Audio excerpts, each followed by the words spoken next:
Hey everyone, Brendan Snyder here. How are you? Thanks so much for joining me and welcome to this special discussion topic, a catch-22, aging artists versus their prime. Why do we hold musicians to a standard of their youth?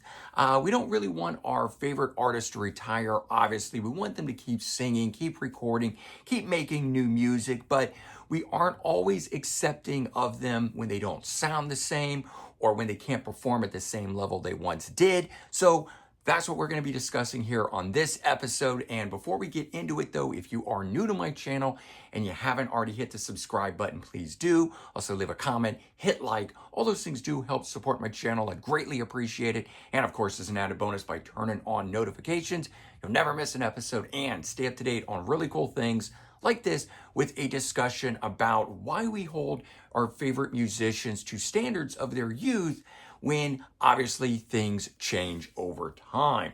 So, one of the first references I want to make or correlations, comparisons is that we don't expect athletes to perform the same as they did when they were in their youth or hold that up. Now, athletes often retire in their mid 30s, early 40s, somewhere around that sort of time frame because they can't perform at the same level as they did at their youth. Whereas musicians, as we have been finding over the last 10, 20 years, are now performing into their 70s, 80s, and some of them even into their 90s. So everyone does age, obviously, and you become less youthful the more that you age, and everything changes over time. Your body, your mind, just all those sort of things. Societal influences change, which change who you are, your lyrical content, the things that you drive and pull music and influences, all that sort of stuff from those things change. And life happens and it changes perceptions of what you once thought of as a youth versus what you might be thinking of in your mid 40s versus when you're looking back on your life and you're in your 60s, 70s, 80s and on up there. So, when a musician is in their prime, they're youthful, they're ambitious, they're hungry. Some artists are even more experimental at that time frame, and it seems like they can almost do no wrong. And I think a good example of that is the band Pearl Jam. Their debut album, 10. This album here had a particular sound, style to it. There's definitely more, sort of introspective and I don't want to call it mellow, but ethereal and that sort of stuff, style music to this. Whereas the follow-up album, Versus, was a very rocking album, and in my opinion, very different, and yet this album, equally as good, most fans would say, as the debut, but very different in style. And then go to their third album, Vitology, which is really where they became more experimental. I mean, they're using accordion. There's a song called Bugs. There's just some weird style stuff on here. But at the same time, I think they have some of their best material on here. The song Corduroy happens to be my favorite song from the band coming off of this album. But none of the first three Pearl Jam albums, arguably one of the biggest bands around, sound the same.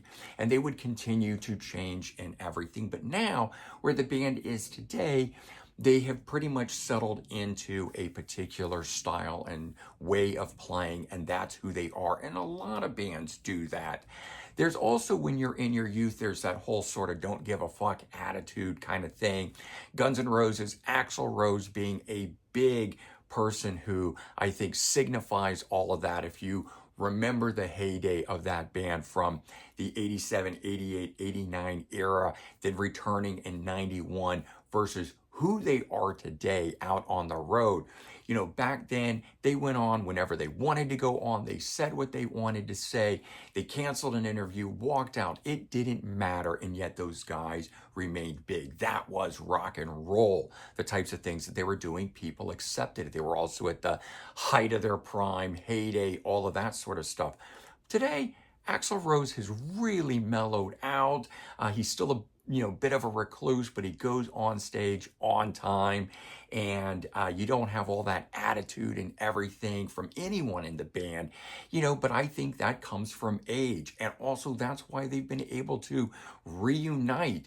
All of their personalities mellowed. Everyone decided that the stuff they were arguing and fighting over when they were in their youth didn't really matter, and they allowed these guys to get back together, bury the hatchet, and that's where I think a lot of bands are able to reunite later in life.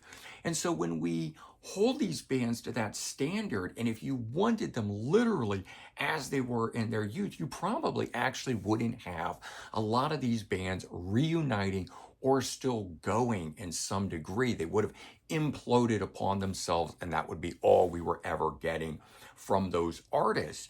But, as artists age, things like voice changes on them. Joe Elliott of Def Leppard, doesn't sound the same today as he did when he first came out. I mean, take, for example, the second and third albums, High and Dry, Pyromania.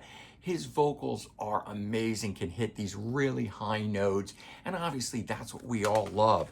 But then fast forward to the last two albums that these guys made, and his vocals are in a much lower register. He doesn't hit those highs, and he sounds very different, and the music is tuned differently in order to accommodate that. And a lot of people, when these come out, scream that they are nowhere near as good as this, and they might even say that these things suck and are horrible and are terrible, and I don't think so. It's just different. This is an artist who has aged and grown and taken us on a journey and has different life experiences than the youthful artists that they are at this point. The sort of piss and vinegar and style and stuff that you would say that a young youthful artist has is represented here, and life and experience and things that they've gone through is represented here. And so that happens with a lot of artists. One of the biggest ones out there that we hear a lot about is Don Dokken of Dokken. And obviously in the 80s when he was first singing, he could hit those high notes and his vocals were amazing, and he lost that very early on, but has continued to go for the last 40 plus years, longer really, because he started as a solo artist in the late 70s before actually forming Dokken in, I believe, 80 or 81. And here we are in 2025, and he is still going, and having put this album out a couple of years back, his vocals on here do not sound anything like they did on his original albums. But I think for the album, I think it's actually fantastic. They've written around that, and they've made a great album, a modern Dokken album for the modern vocal style of Don Dokken. Unfortunately, he can't perform that stuff live, and I know we hear a lot about that in media and, social media accounts and people out there, the armchair reviewer, the person that is going to throw their 2 cents out there and not really give it a proper digestion. But, we hear a lot of bad things about his vocals and that he should hang it up and retire. And in no cases would I ever tell a musician that they can't perform, they shouldn't perform, they should stop recording, they should stop playing live, because if they want to be out there, they should do it. But it is my choice not to go see them and to not buy the albums if I want them to sound a particular way, and obviously they are not going to at this point within their careers. Artists like Paul Stanley, who began having a lot of vocal troubles in the last, say, 4 to 5 years before hanging it up in 2023, doing the farewell tour with Kiss, ultimately decided on their own to go out on top and hang it up before it became so bad that they can't or get laughed at or whatever, maybe it is. But I think that was very smart of Kiss to do it. Yet at the same time, I'm still sad that Kiss isn't around. I kind of wish that they maybe decided to stop touring live or something else. But I think, with studio technology and whatnot, Paul could have continued to record new material, but that is a whole different topic because Kiss hadn't made an album in a decade when they decided to hang it up. And so maybe also that too was a good reason for them to decide to stop, because I prefer artists that are out there performing live to also still be recording and not just playing live only. I myself want new things from my artist. And another artist whose vocals have clearly changed is James Hetfield of Metallica. A lot of that too is recording technology. But if we look at the vocal stylings from the first four Metallica albums and listen to that youthful sounding James Hetfield versus what we got on the Black album, or even the changes that occurred in the 5 years up to both the Load and Reload albums, there's a big difference. But a lot of that too is recording technology. The early 80s couldn't really capture that stuff, and it became later on and later on. But as he aged and perfected his voice, he fell into a particular style. Luckily, their biggest album, the Black album, and albums that come after that, their most commercial, let's call it, albums, are what people know. And that's kind of where his vocals have remained. But even if you go and you look at Saint Anger, where they opted not to clean up vocals and they left crack vocals on here and they didn't let technology take over, and I don't particularly like the vocals on this album, to where making a return to a very well-produced recorded album. But Death Magnetic doesn't sound like James Hetfield from the Black album, and certainly doesn't sound like him from the Master of Puppets album. So, technology, age, all those things changing to capture an artist the way that they are. And that's just one of the things that, occurs with these artists. It's not only who they are, it's technology that changes, it's recording quality that has changed. Look at the recording sounds of the Beatles versus Paul McCartney continuing on in who he is. But the sounds of how that was captured and the best quality that it could be captured at that time is not as good as things became later, yet they didn't necessarily change. Technology changed around them. And so also another thing being, as these bands age, they become less ambitious or less hungry, and they don't necessarily feel the need to continue to put albums out every year, every couple of years. And one of the biggest artists that did that was Jethro Tull, who went through a 23-year gap of original material albums from jtoll.com till they put out The Zealot Gene. And then from that, about every year after that, they've put out another new album thereafter, this one being the newest one this year. And so, it's kind of interesting. They did 23 years without recording a brand new album, and then all of a sudden have had this resurgence, and it seems like they're youthful and hungry, and they want it again, and they have a lot to say. But what happened in that 23-year period? Was it just life? Was it that they didn't think anyone wanted to hear who they are? Did they have other things going on in their life at the time? Who really knows? And all of this sort of stuff. But those sort of things occur later on. And also when you have a 23-year gap in recording, you're obviously going to age, change, and have things happen. Technology changes, social settings change, what's going on in the world around us change. And so people who were fans back when they were recording, putting albums out regularly, are going to hear a noticeable, distinct difference. But if the artist had recorded the whole time, it might have been a gradual thing, right? So that also plays into it. Another artist who had a long 14-year gap was Styx between Cyclorama and the recording of The Mission. But they too have had a resurgence and recorded new album every 4 years, all the way up to this, their latest album, Circling From Above, which you can already get off their website, but will be released worldwide on July 18th. So they too have made a return after not recording for a big length of time in there. And again, what is it that gets in the way? Probably mostly just life. Mley Crew, Saints of Los Angeles, recorded in 2008. It has been 17 years since we've gotten a Mley Crew album. Yeah, they actually broke up in there and did a retirement for about 5 years, not quite that time. And they've recorded a one-off song here or there, or a few songs for a soundtrack or something, but no full, complete albums from them.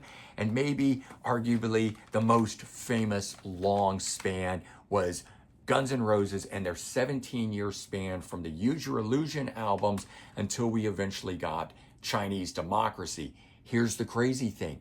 This came out in 2008. It has now been 17 years since we've gotten a full-length album from this one. I didn't think we could possibly go 17 years again between albums. I just didn't think that would happen. I thought 5, maybe 10, we'd get another album, and yet 17 years on. Rumors are they've been in the studio making an album. Is this going to be the year? Will it only remain 17, or is it going to come next year? Probably more than likely next year. And it'll be 18 years. And that just is part of what happens with aging artists. It's just not as required for them to record and put out music the way that they once did. You know, record labels ran things back in the day, and when you're on top of the world, the record label is breathing down your throat to record and put out material. Today, not so much the case. Bands basically record on spec, make it themselves, and then license it out to record labels, so they don't have a record label beating down the door the way they once did. That's part of it as well. But of course, we also have the whole, as I mentioned earlier, you know, the don't give a fuck attitude, whereas now it's replaced with more of an understanding. I talked about that with things thawing between either whether we want to look at it with Guns N' Roses and they're back reunited, or the Eagles, who when their, quote, Hell Freezes Over tour took place in 1994, things thawed and allowed them to finally do that. But then we have more health issues impacting the artist's performance in shows. Whitesnake canceling their farewell tour eventually because of David Coverdale having nasal or sinus type infection of some kind that has kept them off the road for the last, I don't know if it's been 4 or 5 years at this point, and don't know that they will end up returning. And now we have the Whitesnake Experience, the band that supports David Coverdale going out and playing a show. Will that become the new thing? Who knows? Ozzy having canceled his farewell tour because of ailing health issues that he's been going for. And remember, for a long time, we know that he has suffered from Parkinson's. That not being the main thing, though, having back issues was what this was. He has since gone through, I think, 7 surgeries to try to get back to it and hasn't been able to, and finally decided to do the Back to Birmingham show, the farewell show with Black Sabbath, that will also be a farewell or celebration of his Ozzy solo material. But that took him from the road and looks to be, will formally keep him from the road. Bon Jovi and John Bon Jovi having vocal issues and not going out and touring for their album Forever. You know, interesting, like the Dokken album, where they wrote an album around the styling of Don Dokken's vocals and made a fantastic album, though it doesn't sound like their heyday stuff.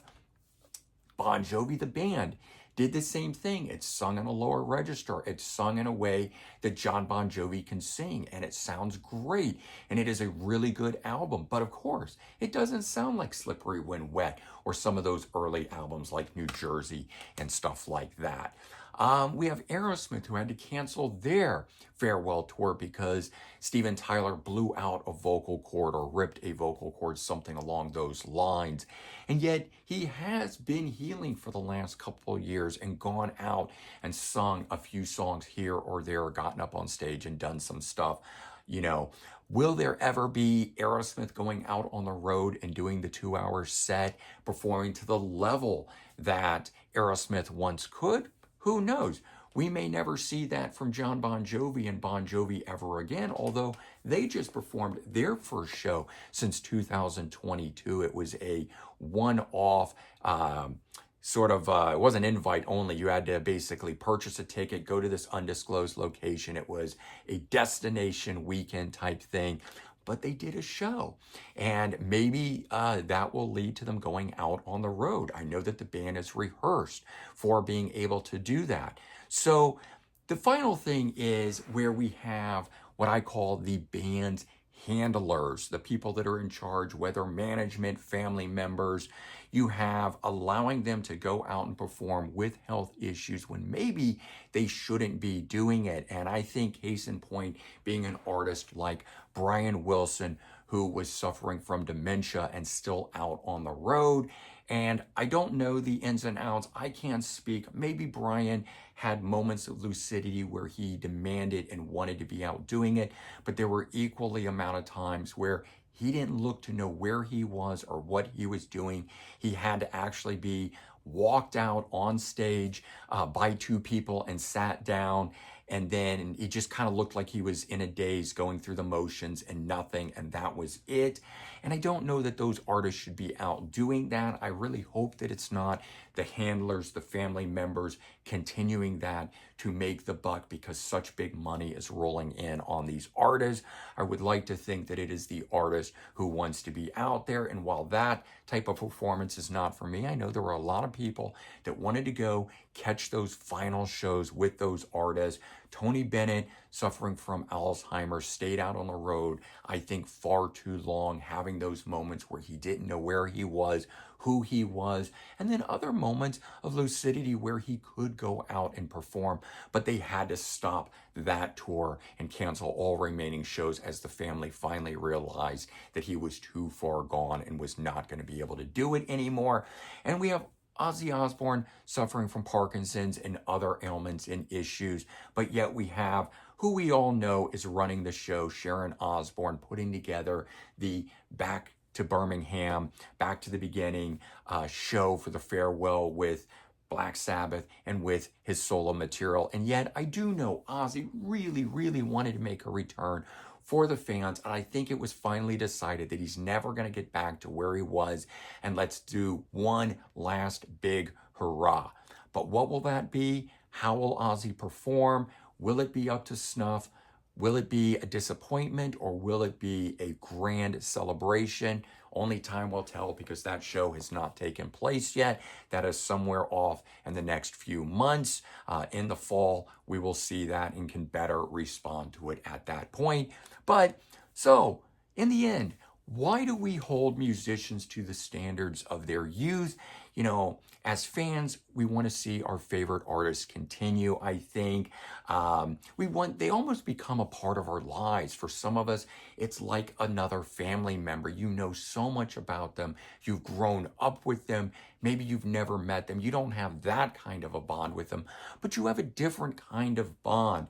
And so the idea that they would go away, that they might retire, is the equivalent of like them passing on. And we don't want that. Are we being a little greedy and wanting an artist to continue when they shouldn't? Sure, I'm sure that that is the case. But I also think that if we are going to be that way, we have to accept their aging. We have to accept that the body, the mind goes through changes and be willing to accept the artist when they're out there in their 50s, 60s, 70s, and on up, that they are never going to be who they were in their 20s, that too much life has happened for these artists to be out there doing that.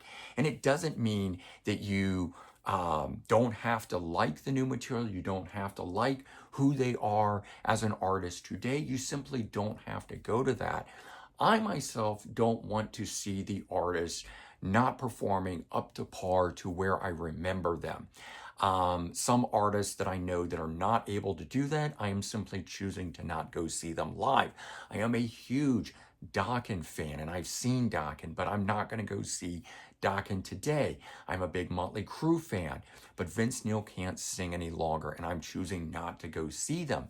But I've still bought, as you saw, the latest Dokken album, and I'm enjoying it. And I bought the latest Mley Crew EP. And Neil Young is another one of those artists, and I've talked about that, and people have said he should stop and he should retire. And I'm not going to go see him live, but I'm choosing to continue to buy his material. But I also have understand where these artists have aged and what is playing into it. Why does Mley Crew not sound like they do today, like they did in the 80s? Well, too much has changed and they're drawing too much from modern day influences. And I don't really like that as much, but that's who they are today. And I'm choosing to go along with the band for the journey. And I think that that's all of what this is. I think we as music fans, if you are a diehard music fan, you have to accept that the band will take us on a journey for however long that's going to be. And there's going to be changes and they will never be who they were in the heyday. They may have some flashes of brilliance in there. I happen to think that this album from Styx, Crash of the Crown, is one of the greatest albums they have made throughout their career. In fact, I did an album ranking countdown, and for me, this came in number 4. There were 3 greater heyday era albums that came before it, but some of their other heyday era albums, I think this one tops it. That's me personally. Not every band will do that, but sometimes these bands will have moments of brilliance. And another artist going through that being Jethro Tull. Not the same as their heyday, but some really amazing stuff. So I myself choose to go on the journey with these artists, and I will get off the train when I'm not interested within it, but I am going to let those artists go out there and do what they're going to do. I feel no reason to bash the artists or say anything negative against them. If I don't like it, that's all right. There's other fans out there. And so there you go. It is obviously a catch-22. We have aging artists versus them being in their prime. And the big question about why some music fans and people hold these artists to the standards of their youth when obviously that just can't possibly be the case. You guys weigh in. You let me know your thoughts on this. But there you go. All right, everyone. I hope you've enjoyed this, hopefully insightful episode covering a wide variety of topics and things about artists and where they've come from, where they go, and where they're ending up. But all in all, just remember, we're all music fans. We all love these artists, and we should all respect them for the great and wonderful things that they've given us over their years. All right, everyone. Take care. Have a good one, and I'll talk to you real soon. Bye-bye.